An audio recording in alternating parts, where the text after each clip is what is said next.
Hello students, how are you? Myself Shweta Anand. Today I am going to discuss our next topic, that is directing from the business studies of class 12th.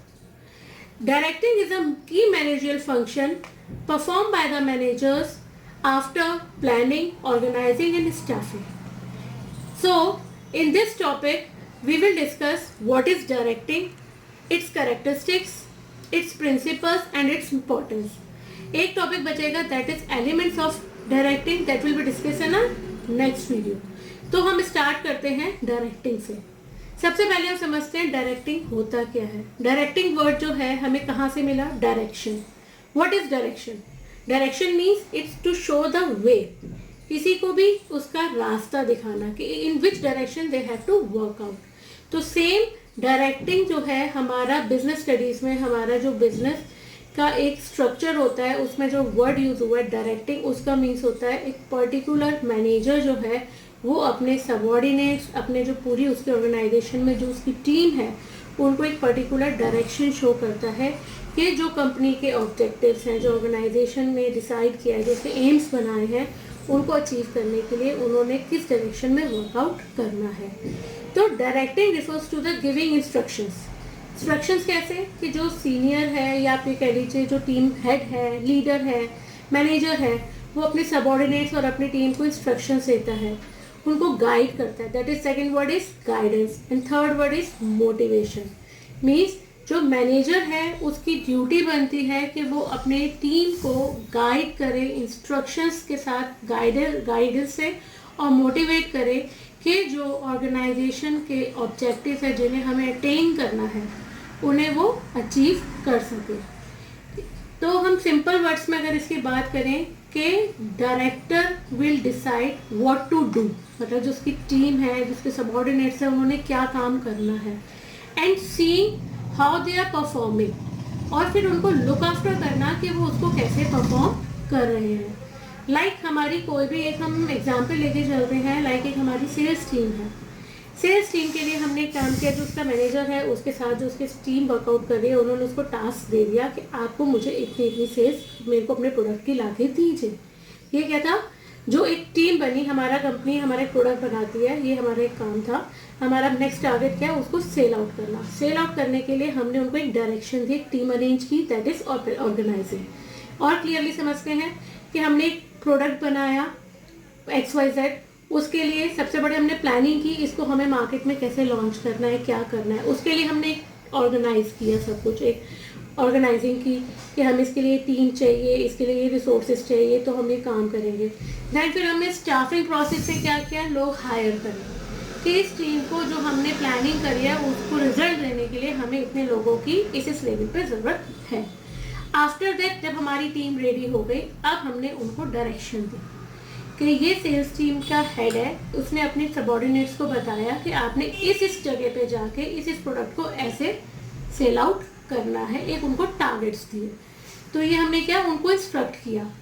I second cheese guidance. उन्होंने guidance कैसे की? उनको समझाया कि आपने customer को influence कैसे करना है. अगर जो उसका सबऑर्डिनेट है उसे कहीं प्रॉब्लम आ रही है तो उसको समझाया, उसकी प्रॉब्लम्स को सॉर्ट आउट किया, उसकी सेल्स को बेटर करने के लिए. थर्ड पॉइंट है मोटिवेशन. मोटिवेट कैसे करेगा? जब भी कोई उसके एम्प्लॉयज़ हैं वो किसी भी पॉइंट पे डिमोरलाइज ना हो, एडवर्स इफेक्ट्स होते हैं मार्केट के, जो उनको चैलेंजेस फेस करने पड़ते हैं, उन फेसेस के लिए वो अपने एम्प्लॉयज़ को, अपने सबऑर्डिनेट्स को मोटिवेट कर सके. तो it is a complete directing process. तो डायरेक्टिंग का मीन्स क्या हो गया? अगर हम डेफिनेशन फॉर्म में बात करेंगे तो directing refers to giving instructions, guidance and motivation to the staff in an organization to work efficiently in order to achieve organizational goal. अब इसके बारे में जो है डायरेक्टिंग क्या वन टाइम प्रोसेस है? नो. डायरेक्टिंग जो है कंटिन्यूस प्रोसेस है. मैनेजर ने, जो आपका हेड है, उसने अपने सबऑर्डिनेट्स को इंस्ट्रक्शन देने के बाद वो फ्री नहीं होगा, उसको रेगुलर उन लोगों के साथ वर्कआउट करना पड़ता है. रेगुलर इंस्ट्रक्शंस, गाइडेंस, मोटिवेशन लगातार चलता रहता है. तो it is a continuous process. और मोस्टली डायरेक्शन जो है हमेशा टॉप लेवल से लोअर लेवल मैनेजमेंट की तरह वर्कआउट करता है. जो हेड है वो अपने सब हेड को, सब हेड जो है अपने जूनियर्स को गाइड और इंस्ट्रक्शंस देते रहते हैं। ये बात हो गई हमारी कॉन्सेप्ट ऑफ डायरेक्टिंग। इसके बाद हम बात करते हैं characteristics of directing. Directing means मतलब कैरेक्टरिस्टिक्स मतलब what are their features, we can say either characteristics और you can say features. First feature जो है डायरेक्टिंग का, that is directing initiates action. Means planning में it's a complete like a paper work कि we have plan कि हमें ऐसे करना है, हमें ये अचीव करना है, इसके लिए हमें क्या क्या चाहिए, all is that. After that we have done organizing. Organizing में भी जो था हम उस चीज़ को कैसे ले आउट कर सकते हैं वो चीज़ें हमने उसमें वर्कआउट की थी। स्टाफिंग में हमने ह्यूमन रिसोर्स हायर करे थे। नाउ यहाँ से एक्शन स्टार्ट होता है कि अब उन्होंने वो काम कैसे अपना ऑब्जेक्टिव अटेन करना है। तो डायरेक्टिंग इनिशिएट्स एक्शन। और डायरेक्टिंग जो है हर लेवल पे चाहिए होती है। जैसे मैनेजर जो है फंक्शन प्लानिंग के टाइम भी किया था, उसने ऑर्गेनाइजिंग में भी किया, स्टाफिंग में भी किया, बट लेकिन जो लाइक वी कैन से कि जैसे प्रोडक्शन है, हमने रॉ मटेरियल इकट्ठा कर लिया, मशीन्स ले आए, सारा कुछ कर लिया, लेकिन प्रोडक्शन अभी स्टार्ट हुआ, that is initiates action, that is directing initiates action. Second is directing take place at all the levels of management. Either we have a top level management, middle level management or lower level management. In all levels directing workouts. Top level management give instructions to their middle give to their lower का जो head होता है वो अपने team को देता है। तो it is workout at all the places. Third point है directing as a continuous process. Earlier I have said कि डायरेक्टिंग जो है ऑर्गेनाइजेशन के हर लेवल पे यूज होती है और रेगुलर चलता है। ये नहीं है कि कंपनी स्टार्ट हुई है, जैसे प्रोडक्शन स्टार्ट हुआ तो हमने फर्स्ट टाइम इंस्ट्रक्शंस देके फिनिश कर दिया। जब कंपनी हमारी लॉन्ग टाइम रन आउट करनी है तो उस हिसाब से हमारा डायरेक्शन भी रेगुलर चलता रहता है। नेक्स्ट है directing flows from top to bottom. Earlier also have discussed कि इसकी हायरार्की जो है टॉप टू लोअर जाती है, मतलब top level to middle, middle to lower. Lower top को सिर्फ अपने प्रॉब्लम्स बता सकता है, अपने सजेशंस दे सकता है, लेकिन जो डायरेक्शन वाली बात है वो जो है वो टॉप टू बॉटम ही वर्कआउट करती है। इसकी ये बात हो गई हमारे फीचर्स की। फीचर्स में हमने क्या क्या डिस्कस किया कि directing initiates actions, it work out on all the levels of management. Third, it is a continuous process. And fourth, it work from top level to bottom. Now we will discuss their importance. Direction की importance क्या है, directing क्यों ज़रूरी है organisation में। पहले हमने बात की, इसका फर्स्ट पॉइंट जो है हमारे फीचर्स के साथ मैच आउट करता है, जो है डायरेक्टिंग इनिशिएट्स एक्शन। मतलब जब हमारा एक्शन यहीं से शुरू होना है तो इट मीन्स हमें सबसे पहले उसकी इम्पोर्टेंस तो यहीं से क्रिएट हो गई।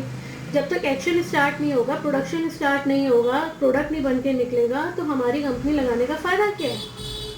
तो इट मीन्स जब हमारा सेल्स का भी है, चाहे प्रोडक्शन ले लें, चाहे सेल्स ले लें, चाहे सर्विसेज ले लें, आपने ऑर्गेनाइजेशन रेडी कर ली लेकिन उन्होंने वर्क स्टार्ट नहीं किया तो उस चीज़ को क्रिएट करने का कोई बेनिफिट नहीं है। तो वो एक्शन हमारा डायरेक्शन से ही स्टार्ट होता है, इसलिए डायरेक्टिंग की पहली इंपॉर्टेंस है कि इट इनिशिएट्स एक्शन। सेकंड है directing integrates employees efforts. Main इसमें क्या है डायरेक्टिंग का पर्पस कि जो हमारे एम्प्लॉयज़ के एफर्ट्स हैं उनको हम एज अ टीम और उनको मैक्सिमम यूटिलाइज कर सकें। डायरेक्शन से क्या है, अगर जितने भी हमारी टीम में अगर 10 पर्सन्स की हमारी टीम है तो अगर हम उनको एक डायरेक्शन में वर्कआउट करना नहीं सिखाएंगे, वो एक अपना पर्सन इंडिविजुअली वर्क कर रहा है, दूसरा इंडिविजुअली वर्क कर रहा है, तो हम एक टीम की तरह काम नहीं कर रहे और जो ऑर्गेनाइजेशन को आउटपुट चाहिए वो उसको नहीं मिल पाएगा। उसके लिए हमेशा एक टीम में एक हेड होता है जो अपनी टीम को गाइड करता है कि कैसे कैसे टास्क उन्होंने परफॉर्म करना है कि सबका वर्कआउट मिलके एक कंप्लीट टास्क हो सके। लाइक आर क्रिकेट टीम ही है, हमारी क्रिकेट टीम में भी देखें तो अगर एक टीम खेलने जाती है तो उसमें हमारा बॉलर भी होता है, क्रिकेटर भी होता है, फील्डर भी होता है, कि सब एक अपने फील्ड में स्पेशलाइज होते हैं। खाली फील्डर भी नहीं मैच जिताता, खाली बॉलर भी नहीं जिताता, ना बैट्समैन जिताता है। तो जब उन तीनों की टीम वर्क मिलके वर्कआउट करते हैं तो उन सबको कौन करता है, उनका होता है हेड, कैप्टन, जो इस चीज़ को एनालाइज करता है कब किसको कैसे वर्कआउट करना है। तो that is the same thing workout in an organization के जो डायरेक्टिंग है एम्प्लॉयज़ के एफर्ट्स को सही तरीके से यूज़ करने का मेथड्स क्रिएट करता है। थर्ड है मोटिवेशन एंड लीडरशिप। डायरेक्टर की जो मैनेजर है उसकी सबसे बड़ी रिक्वायरमेंट क्या है कि वो अपनी टीम को हमेशा मोटिवेट रखे। बहुत सारे एडवर्स चैलेंजेस मार्केट्स में हर कंपनी को, हर ऑर्गेनाइजेशन को फेस आउट करने पड़ते हैं। उसमें टीम लीडर की ही सबसे बड़ी इंपॉर्टेंस होती है कि वो एक अच्छा लीडर बन के अपनी टीम को टाइम टू टाइम मोटिवेट करता रहे। कि कैसे, कई बार हमें फाइनेंशियल मोटिवेट्स करने पड़ते हैं, कभी हमें इमोशनली मोटिवेट करना पड़ता है।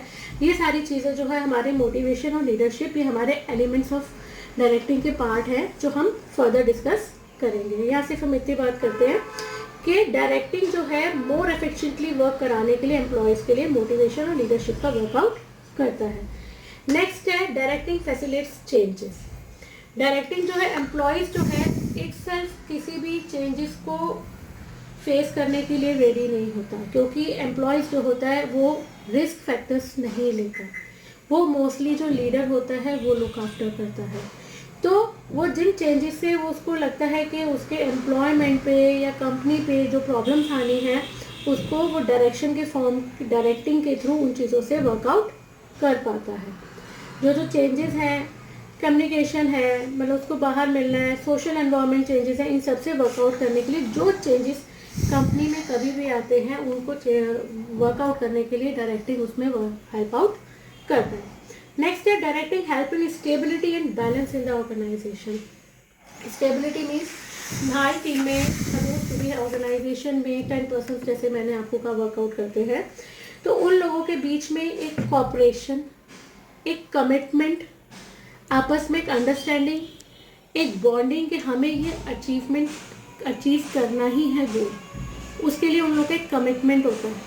उस कमिटमेंट को बनाए रखना, आपस में टीम में कोऑर्डिनेशन बनाए रखना, उस स्टेबिलिटी को कि अगर दो हमारे सबऑर्डिनेट्स हैं उनमें कल को कोई कॉन्फ्लिक्ट्स ना क्रिएट हो, उनके बीच में कोई मिसकम्युनिकेशन या मिसमैच ना हो, उन सब चीज़ों को कौन लुक आफ्टर करता है? डायरेक्टिंग उस स्टेबिलिटी को मेंटेन रखता है। ऑर्गेनाइजेशन में ह्यूमन एलिमेंट्स हैं, उन लोगों को मेंटेन करने में हेल्प करता है।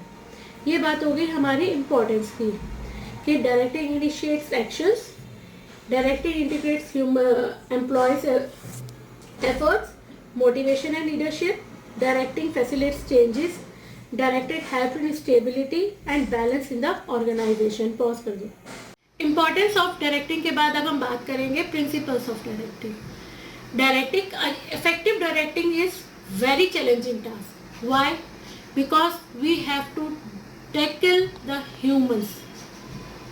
You have a product, you can use in any way, but when you are directing means you are guiding a humans, resources, that your team, your subordinates, you have to look after their thoughts। मतलब जब background from, मतलब एक इंसान की सोच के साथ आपको हैंडल करना है, उनको उसके एक्सपेक्टेशंस के साथ वर्कआउट कराना है, तो it is a very challenging task. तो आपने एक पर्सन को नहीं, पूरे कंपनी में जितने पर्सन्स वर्कआउट कर रहे हैं सबको लुक आफ्टर करके एक टीम जो हमारी ऑर्गेनाइजेशन का गोल है उसे अचीव करना है। उसके लिए you have very different departments. एक आपका प्रोडक्शन डिपार्टमेंट होता है, एक आपका मार्केटिंग डिपार्टमेंट होता है, फाइनेंस डिपार्टमेंट होता है, उसके अंदर फिर अंदर डिपार्टमेंट्स होते हैं, उसके अंदर पर्टिकुलर प्रोजेक्ट्स वाइज टीम्स होती हैं। तो मीन्स आप टॉप लेवल से अगर आप देखेंगे तो हमारे अंदर इतने ह्यूमन रिसोर्सेज वर्कआउट कर रहे होते हैं, और एक डिपार्टमेंट को दूसरे डिपार्टमेंट से कोऑर्डिनेट करना, फिर उसके अंदर जो टीम वर्कआउट कर रही है उसको करना, तो एक ये पूरा एक बहुत चैलेंजिंग टास्क है। तो उसके लिए एक पर्टिकुलर बेसिक प्रिंसिपल्स है जिसको एक इफेक्टिव डायरेक्शन के लिए यूज़ किया जाता है। तो उसमें पहला है मैक्सिमम इंडिविजुअल कंट्रीब्यूशन। डायरेक्टिंग का जो टेक्निक्स हम लोगों में यूज़ की जाती है, डायरेक्टिंग टेक्निक्स जो है वो उसका पर्पस क्या होता है? उसका मेन मोटिव ये होता है कि हम इंडिविजुअल पर्सन की मैक्सिमम कंट्रीब्यूशन हम अपने ऑर्गेनाइजेशन में यूज़ कर सकें, कि उसका जितना ज़्यादा हम कंट्रीब्यूशन ले सकें जो हमारे ऑर्गेनाइजेशन के गोल को अचीव करने में हेल्पफुल हो सके। कि उसके अंदर जैसे बहुत सी एनर्जीज होती हैं, मतलब पर्सन्स की कैपेबिलिटीज़ होती हैं, वो पर्सन टू पर्सन वेरी करती हैं। तो एक डायरेक्टर, एक लीडर के पास ही वो कैपेसिटीज़ है या वो उसकी टेक्निक्स है जिसके थ्रू वो हर इंडिविजुअल को इंडिविजुअली भी ट्रीट करे, उसके एनर्जीज को यूटिलाइज करके एज अ टीम वर्क भी वर्कआउट करा सके। तो मैक्सिमम इंडिविजुअल कंट्रीब्यूशन जो है उसका फर्स्ट प्रिंसिपल है। सेकंड आता है harmony of objectives. Harmony of objectives की बात करें तो हमें जितने भी मैनेजमेंट के फंक्शंस होते हैं उनको वर्कआउट करने के लिए सबसे पहले जो भी आपकी टीम में वर्कआउट कर रहा है, जितने भी आपके वर्क में वर्कर्स हैं, मैनेजर्स हैं, जो भी है, उन सबको मोटिवेट करना बहुत ज़रूरी है। एंड उनको आपस में हार्मोनी मीन्स आपस में एक स्टेबिलिटी मेंटेन करनी बहुत ज़रूरी होती है कि जो एक टीम वर्कआउट कर रही है वो आपस में बहुत एक दूसरे के साथ बैलेंस बिहेव कर सके। उन लोगों के बीच में हार्मोनी का मतलब ये होता है कि आपस में शांति और के साथ वर्कआउट करना, कि आप उस अपना जो ऑर्गेनाइजेशन का ऑब्जेक्टिव है उसे अचीव करने के लिए, एंटरप्राइज का जो ऑब्जेक्टिव है उसके लिए पीपल्स को मोटिवेट करें और उनके एफर्ट्स को एक एग्जैक्ट डायरेक्शन में यूज़ करके हम अपने ऑर्गेनाइजेशन के गोल्स को अचीव कर सकें। क्योंकि हमें क्या होता है, हर पर्सन का इंटरेस्ट अलग है। एक टीम में 5 बंदे काम कर रहे हैं, एक का हाई मतलब उसका पर्सनल अगर हम देखें तो उसका एक अलग स्टेट ऑफ माइंड है, सेकंड का अलग है, एक बहुत कोऑपरेटिव उसमें वर्कआउट करना चाहता है, एक बहुत रिजर्व होकर काम करना चाहता है। तो लीडर्स की क्वालिटी ये होती है कि वो इन दोनों को इंडिविजुअल के साथ साथ उनको टीम में वर्कआउट करा सके, मतलब उसके इंडिविजुअल प्लस कंपनी के ऑब्जेक्टिव्स को मिला के दोनों की हार्मोनी को मेंटेन कर सके। थर्ड होता है यूनिटी ऑफ कमांड। कितने भी पर्सन टीम में वर्कआउट करें लेकिन सुपीरियर ही जूनियर्स को कमांड देता है, तो मतलब one boss look after a complete a single subordinate और अ टीम। तो क्योंकि अगर एक सुपीरियर से ज़्यादा उसको एक मतलब एक टीम है उसको 10 जने इंस्ट्रक्शंस देंगे तो वो टीम कंफ्यूज हो जाएगी कि उनको किसकी बात माननी है, किसकी नहीं माननी, किससे कैसे वर्कआउट करना है। तो यूनिटी ऑफ कमांड का मतलब हमेशा एक ही सुपीरियर होना चाहिए जो प्रॉपर इंस्ट्रक्शंस अपनी टीम को या अपने सबऑर्डिनेट्स को देगा। तो यूनिटी ऑफ कमांड का मतलब हो गया a single person as a superior to give the instructions to their subordinates. Next है एप्रोप्रिएटनेस ऑफ डायरेक्शन टेक्निक्स के मोटिवेशनल और लीडरशिप। मतलब मोटिवेशन की अलग हमारे होते हैं फाइनेंशियल मोटिवेट्स, इंसेंटिव्स होते हैं, कुछ इमोशनल्स होते हैं, कुछ उसमें हम आगे पढ़ेंगे कौन कौन से वो है। वो चीज़ें डिसाइड करते हैं डायरेक्टिंग टेक्निक्स कि कहाँ पे कौन सी हमें मोटिवेशन टेक्निक यूज़ करनी है, कहाँ पे हमें कौन सी लीडरशिप की टेक्निक यूज़ करनी है जो हमारे सबऑर्डिनेट्स की नीड्स, उनकी कैपेबिलिटीज़, उनके एटीट्यूड्स और उनके जो सिचुएशनल बिहेवियर है उन सब के ऊपर लुक आफ्टर, मतलब इन सब चीज़ों को साथ लेके वर्कआउट कर सके। नेक्स्ट है हमारा मैनेजरियल कम्युनिकेशन। किसी भी ऑर्गेनाइजेशन या किसी भी वर्कआउट में, अगर आप एक फैमिली में भी हैं तो एक कम्युनिकेशन होना बहुत ज़रूरी है। तो जहाँ पे हम कहते हैं कि रिलेशनशिप्स ख़राब कहाँ होते हैं, जहाँ कम्युनिकेशन गैप होता है। तो सेम जब हम एक मैनेजरियल लेवल पे भी अगर हम वर्कआउट करते हैं, we are working with the humans, तो उनके बीच में एक अच्छा सा कम्युनिकेशन होना बहुत ज़रूरी है। कहीं भी कम्युनिकेशन गैप नहीं होना चाहिए। तो कन्वे किस तरीके से एक मैनेजर क्लियरली इंस्ट्रक्शंस अपने सबऑर्डिनेट्स को दे कि उनको क्लियर हो कि एग्जैक्टली उन्होंने क्या वर्कआउट करना है, उनको प्रॉपर फीडबैक मिल सके कि उन्होंने जो वर्कआउट किया है उसके अकॉर्डिंग उनको फीडबैक प्रॉपर, मतलब इंस्ट्रक्शंस एंड फीडबैक्स की क्लैरिटी होना बहुत ज़रूरी है। सुपीरियर मैनेजर्स का अपने जो सबऑर्डिनेट्स और जूनियर्स के साथ जो कम्युनिकेशन है वो बिल्कुल इफेक्टिव कम्युनिकेशन होना चाहिए, जिससे flow of ideas, suggestions, information, complaints, grievance कुछ भी है वो प्रॉपर उन लोगों के बीच में डील हो। इंस्ट्रक्शंस जा रहे हैं, क्लियर कट होना चाहिए, फीडबैक आ रहा है, क्लियर होना चाहिए, कंप्लेंट्स होनी चाहिए, they have to clearly explain कि वी हैव दिस प्रॉब्लम्स। उन लोगों के बीच में अगर झगड़े हैं तो उनको पूरा सुन के समझ के क्लियर आउट किया जा सके। नेक्स्ट है use of informal communication, informal organization. एक कूल एटमॉस्फेयर बनाने के लिए हमेशा ऑर्गेनाइजेशन के अंदर एक थोड़ा सा सोशल रिलेशनशिप होना बहुत ज़रूरी है। तो उसके लिए हम क्या कहते हैं, इनफॉर्मल ग्रुप्स भी बनते हैं, but we have to make in a limited way कि वो हमारे ऑफिशियली उसमें कहीं हमें हार्म ना करें। नेक्स्ट है लीडरशिप। लीडरशिप क्या है, किसी भी एक टीम के लिए, एक अच्छा लीडर होना बहुत ज़रूरी है। लीडर ही अगर लीडर अच्छा है तो वो अपनी टीम से अच्छा वर्कआउट करा सकता है। लीडर्स भी हमारे अलग अलग तरीके के होते हैं। कौन कौन से हमारे 3 या 4 तरीके की लीडरशिप होती है वो हम फर्दर डिस्कस करेंगे। बट एक गुड लीडरशिप ही जो है अपने एम्प्लॉयज़ को काम करने के लिए बहुत अच्छे से मोटिवेट और इन्फ्लुएंस कर सकता है। तो लीडरशिप बहुत इंपॉर्टेंट रोल प्ले करती है डायरेक्टिंग में। लास्ट है हमारा फॉलो थ्रू। फॉलो थ्रू का मतलब ये है कि मैनेजर्स डायरेक्टिंग में मैनेजर्स का खाली रोल ये नहीं है कि उन्होंने इंस्ट्रक्शंस दे दिए, गाइडेंस भी दे दी, मोटिवेट भी दे कर दिया, बट लेकिन अगर वो अपने एम्प्लॉय से फॉलो अप नहीं करेंगे, उनके परफॉर्मेंसेस को एनालाइज नहीं करेंगे तो उनको प्रॉपर रिजल्ट्स नहीं मिलेंगे। तो मैनेजर्स के लिए खाली इंस्ट्रक्शंस देना नहीं, उनके साथ फॉलो थ्रू मतलब उनके साथ चल के स्टेप बाय स्टेप उनकी परफॉर्मेंस को फॉलो अप भी करना बहुत ज़रूरी है। तो अभी तक हमने स्टेप इसमें बात की डायरेक्टिंग की, उसके फीचर्स की, उसके इम्पोर्टेंस की और उसके प्रिंसिपल्स की। इसके बाद हमारा एक नेक्स्ट टॉपिक आता है एलिमेंट्स ऑफ डायरेक्टिंग, जिसमें हमारे 4 मेन हेड्स हैं: supervision, motivation, leadership and communication. इन चारों के बारे में हम अपने नेक्स्ट वीडियो में बात करेंगे। Thanks for watching this video. अगर आपको कोई भी डाउट्स हैं तो आप नीचे कमेंट्स में शेयर करके आप पूछ सकते हैं। Thank you.